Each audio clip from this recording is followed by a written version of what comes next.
Thanks everybody from wherever you are, whichever time zone in the USA, possibly even across the waters in Chukotka,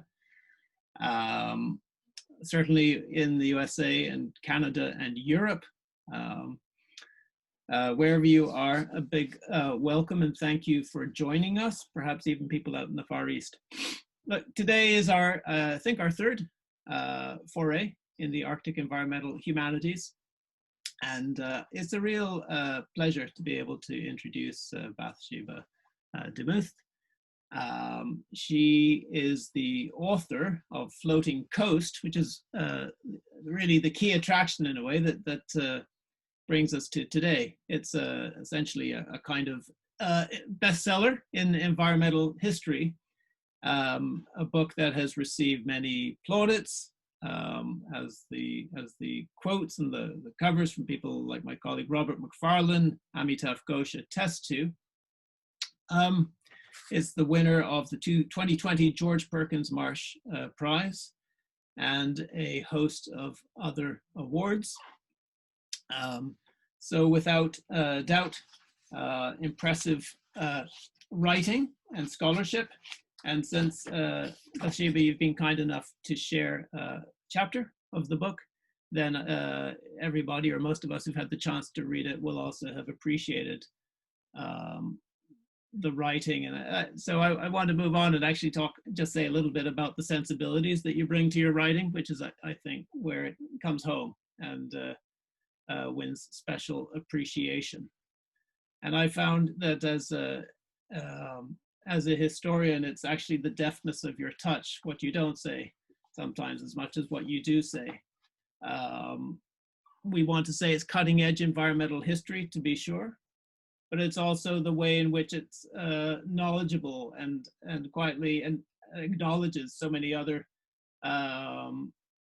people in the field, other writers, other voices, and for all of us who work in the Arctic and have spent time with northern communities, there's a special fascination, appreciation of what you're doing when with voices in your writing.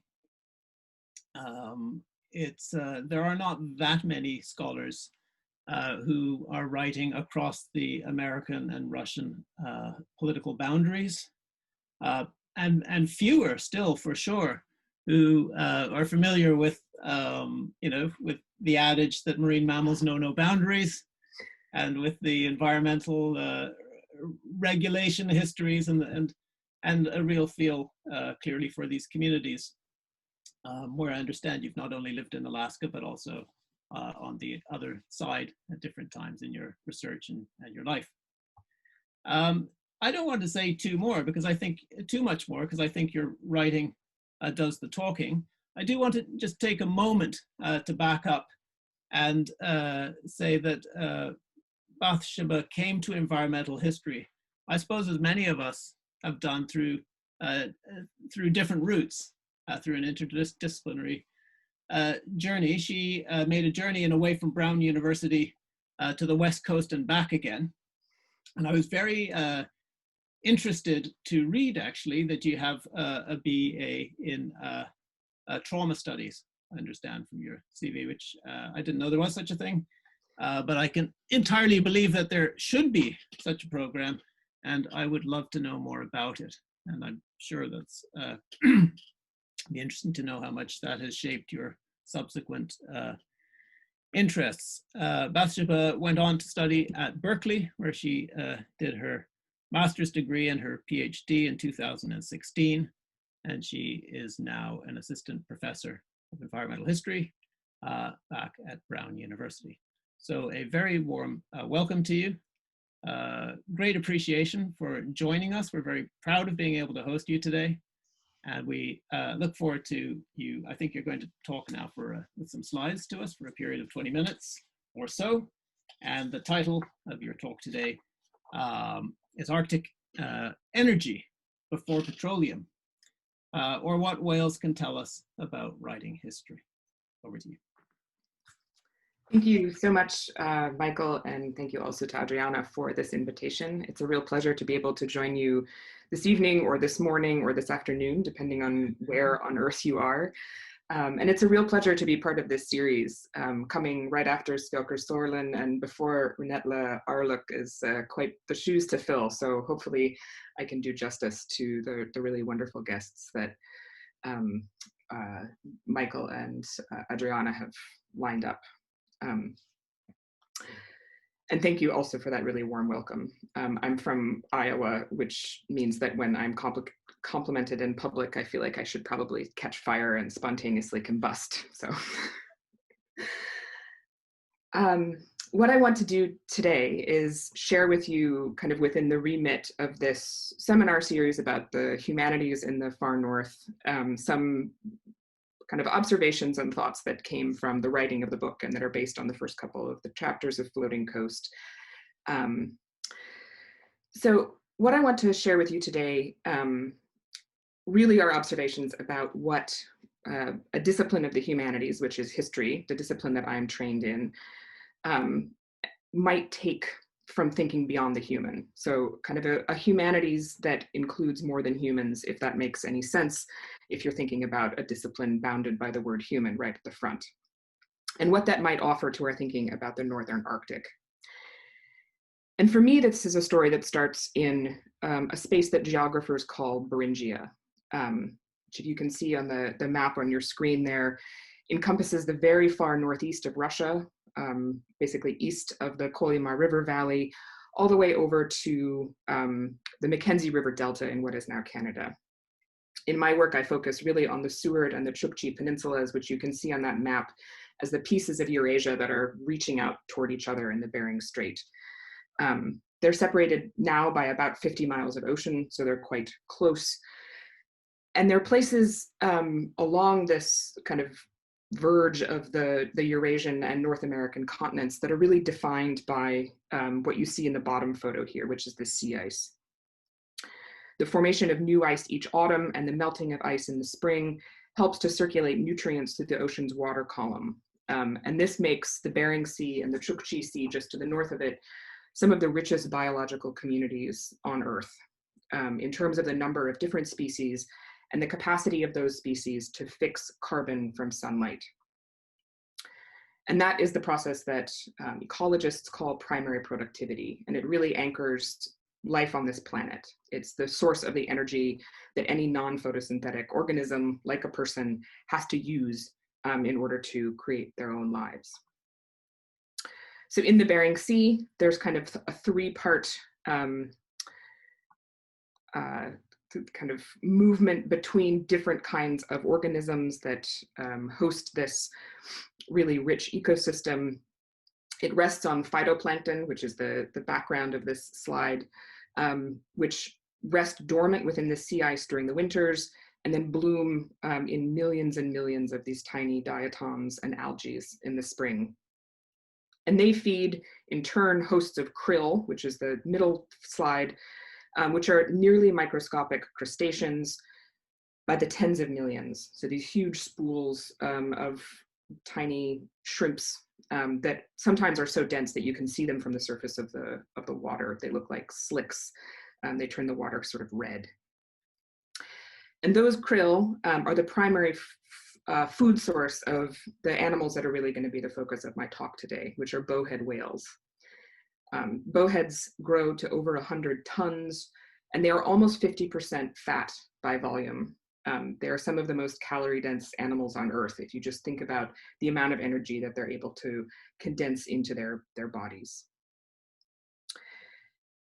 The bodies of these whales are made by following the sea ice as it moves sort of northward during the summer, as the sea ice melts back through the Bering Strait up into the Arctic Ocean, and then they follow it south in the winter as the sea ice expands through the Bering Strait and gets down, if you look at the little green map in the corner, toward the dot that's in the middle of the Bering Sea, which is St. Lawrence Island. And the bowheads kind of circle St. Lawrence Island and then come all the way back up into the Beaufort Sea and over into the Chukchi Sea every year. really kind of keeping to the edge of the sea ice, as you can see from this photo in the middle of a cow and her calf making their way through a lead in the sea ice. And they're sieving those dense schools of krill out of the ocean the whole way. And because the krill are incredibly productive around the edge of the ice, that's why they're sort of adapted to and very long habituated to using the sea ice as a major part of their home. The bodies of these whales are so rich that they have supported permanent settlements in the high Arctic for at least 2 millennia. And the people in these settlements historically hunted many different kinds of animals, from caribou to walrus, but for many communities along the Bering Strait, bowhead whales gave such plentiful energy in their fat and meat that they allowed people to stay put, right? They were in settled permanent communities rather than transient or nomadic or semi-nomadic. And communities that were based along the bowhead whale migration route were kind of fed by the fat and the meat of bowhead whales. And they even made their homes from the jaws and the ribs of bowheads, as these are places where timber is incredibly scarce. Most of these communities are pretty far north of the tree line, so the only wood that tends to appear is driftwood. So half underground houses would be spanned by the jawbones and the ribs of bowheads, meaning that it doesn't take much poetic license to say that people inhabited the mind space of whales. By the 19th century, the whale hunters living along the Bering Strait called themselves Inupiat and Yupik in Alaska, and Yupik and Chukchi in communities along the coast. And I'm going to, in the course of this talk, because it's pretty short, generally speaking, talk about the three of these different and particular indigenous peoples sort of under the rubric of indigenous Beringians. So I am doing a bit of flattening here, and more than I do in the book and more than I do in a longer forum. But communities all along this space did have kind of long ongoing relationships with whales and whaling. And the physical relationship of whaling was really negotiated out on the sea ice. The ice extends the terrestrial space of humans kind of into the zone, the migratory zone of bowhead whales as they swim up the northwest coast of Alaska, and then again as they come down the coast around Chukotka. And whales navigate through that ice by listening for echoes from their songs on the kind of undersides of the sea ice to make sure that they didn't swim into places that were so thick that they're unable to access oxygen. So whales are always kind of navigating as mammals between marine space and spaces where they're able to breathe. And it's along the open spaces and the spaces of relatively thin sea ice that human beings were able to meet the whales and hunt them. And this hunting process, historically and into the present, requires that whalers make camp on the sea ice with their whale boats. Traditionally, the whale boats are made out of walrus hide. And the whalers would kind of move out in camps during the hunting season to sit on the edge of the ice and listen for the breath of the whales as they rise up in these leads of open water. And both historically and into the present, the Inupiaq, Yupik, and Chukchi hunting the whales understood bowheads as part of a universe that does not have as firm a dividing line between subject and object as I certainly grew up with, as somebody raised in a much more Cartesian worldview. One way of thinking about bowheads, if you're kind of imagining the Inupiaq, Yupik, or Chukchi perspective, is that they are not human, but they are persons. They are reciprocating constitutive parts of a social world that is not limited to just the cares of human people. Whales had their own country, their own moral laws, which people had to respect. And this kind of signaling of respect to whales, who were understood as viewing people from afar, keeping track of what was happening within the societies of human beings, meant that whale hunters and their families had to be generous and fair in their daily life. If you withheld meat or work or care from elders in your community or people who were injured, that was considered an affront. You had to take care in your relationships with other animals that were not people. to make sure that they were not abusive or excessive. And there were complex and highly individuated ceremonies carried out by the whalers and their families in order to kind of signal to the whales that people acknowledged their dependence on the whales, and were going through all the kind of morally correct steps to be able to hunt them. And it's very present in both the oral histories and the present practice of these Beringian indigenous communities that the whales choose to give themselves to a particular hunter based on their kind of moral rectitude in the world. Whale hunters describe how bowheads will swim alongside the boat, kind of opposite a harpooner, often for long periods of time, observing the hunters until they either choose to swim close to the harpooner, who is sitting on one side of the boat, or they choose to swim away. And this behavior is understood by Inupiaq and other indigenous whaling communities in the Bering Strait as an indication that that whale has made a choice to give itself or to die for that particular community. And this had been historically the experience, the relationship between whales and people in the Bering Strait for the vast majority of the time that people and bowheads have had a relationship in this place. So for several thousand years, this is how whales understood people to be. Animals that would come out to the edge of the ice and kill several dozen of them across the whole Bering Strait per year out of a population of well over 20,000 animals. This, however, changes really radically after 1848. That is the year that the first commercial whale ship, which actually left from New Bedford, Massachusetts, right down the road from where I am now in Providence, arrives in the Bering Strait and kills a bowhead whale. And the ship had come so far north to feed demands of cities like Providence and Boston and New York for whale oil, primarily, which was used to light homes, lighthouses, and was used as a lubricant in the kind of early factories of the Industrial Revolution. It was in many ways the first oil rush in the Arctic or in the Western Arctic, a rush for energy more than a century before Prudhoe Bay would start filling pipelines. And for the whalers on these ships coming out of the East Coast, it was a very glorious rush. The first ship to arrive, which was captained by a man named Thomas Royes, discovered that a single bowhead whale could yield hundreds of barrels of very high quality oil. That year, 1848, Thomas Royes' ship killed a small number of whales, but took news back to Honolulu of the extremely rich hunting grounds in the Arctic. And the next year, over 100 more ships sailed north, a very large proportion of the Yankee commercial whaling fleet. And the whalers on these ships had every reason to kill as many bowhead whales as they possibly could. The whalers on them, from the captain down through the kind of lowliest, most greenhorn deckhand, were only paid when they returned to port and sold their barrels of oil. Every sailor received a share of those profits, so a voyage that had few whales meant that crews might earn maybe $1 for an 18-month or 24-month voyage.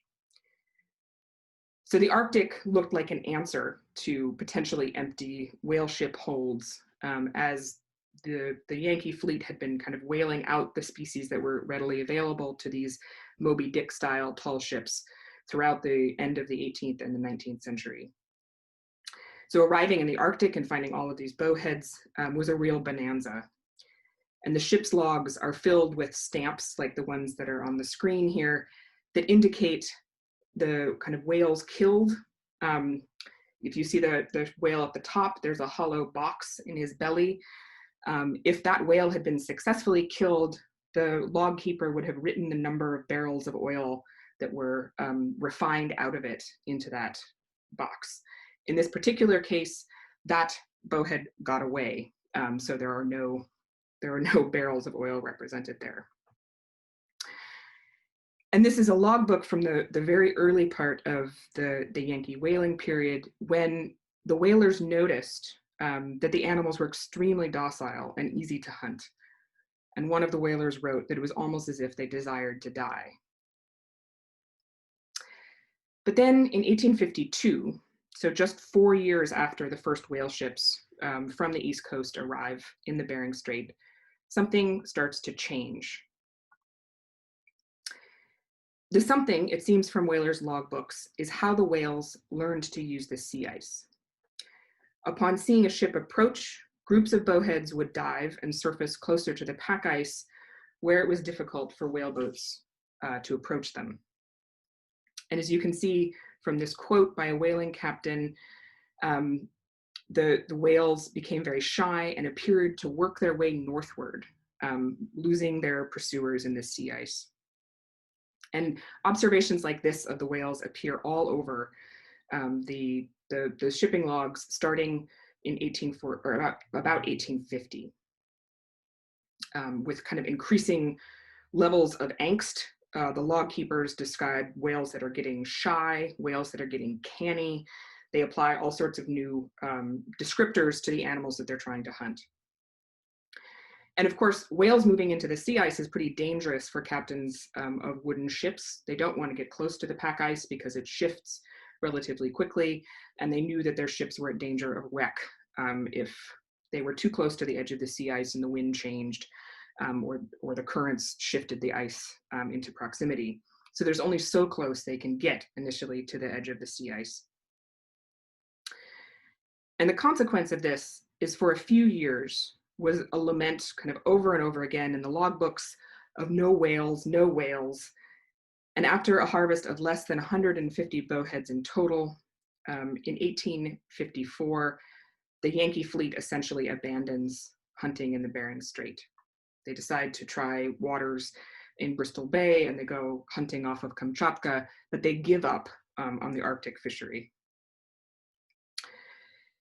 So one way to read this is that in the face of encroaching capitalist demand, the bowhead whales effectively transformed the ice from a space in which they encountered people to a shelter from people. And in this period, the historical record indicates that they were still dying for indigenous hunters, but they avoided commercial death as much as possible. Now, it's a brief reprieve. Eventually, human adaptations, particularly changes in the kinds of ships that were sent to the Arctic and techniques of navigating around the sea ice, would outpace whales' capacity to use the pack as a shelter from the commercial harvest. And indeed, the bowhead whales are driven down to numbers around 3,000 by the turn of the 20th century. But for a very brief period, the bowhead whales kind of change the way in which people react to them and change the course of human actions in the Bering Strait as a result of their own adaptations. Now, it is one of the great frustrations of my professional life that I am unable to ask, at least in any form that I know how to do, a bowhead whale what their opinion of this particular history is. And I don't say that facetiously. Bowheads can live for an incredibly long time, some of them well over a century and some up to 2 centuries. So there are certainly bowhead whales alive right now who experience this period of history and may or may not have thoughts on it. I can't interview them. But I do think that as a historian, this particular episode in history offers some openings or provocations for the ways in which we can use and think with sources from the Arctic and imagine kinds of histories that both include people and include people that aren't human beings. And I take this because there is indications both in the traditional historical record, in the whaling logbooks that I mentioned, in the deep knowledge base of indigenous Beringian hunters, and also in kind of contemporary marine biological research that emphasizes the intelligence, communicative ability, and the social behavior of bowhead whales, indicating that historians and humanists more generally should take seriously the idea that these animals were making real choices and had emotional responses seriously. One of the world's leading whale biologists, Hal Whitehead, describes cetaceans as having culture, and he uses that word very carefully and not at all kind of just as an aside, and understands this culture as able to change in real time as animals learn and communicate with each other. So perhaps as historians, we can intimate from this record that the meaning and the use of sea ice changed for bowhead whales in the 1850s. What had been a place of occasional human risk, perhaps even willing death, becomes a shelter. And more generally, it seems from this small case study that if we take the kind of vast array of sources that are actually available to us as humanists working in the Arctic, which include sources from the biological and the natural sciences, that include kind of a engagement with the ways in which the diversity of indigenous communities in the Arctic understand and have access to information and interpretation and deep understanding of the places and the species that they live with, that we can make kind of more interpretive motions and leaps that in this case would allow us to conclude that bowhead whales do live in their own underwater society and can communicate their needs and their wishes to the humans that are willing to sit on the edge of the ice and listen. And I'm going to stop there.